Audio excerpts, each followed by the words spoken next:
कर्तव्यम् दैवमान्विकम्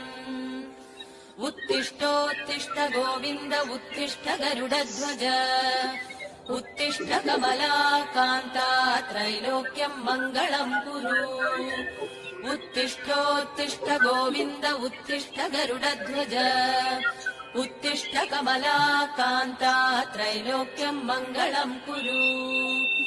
मातः समस्त जगताम् मधुकैटभारे वक्षो विहारिणि मनोहर दिव्यमूर्ते श्रीस्वामि निःसृत जनप्रिय दानशीले श्रीवेङ्कटेश दैवे तव सुप्रभातम्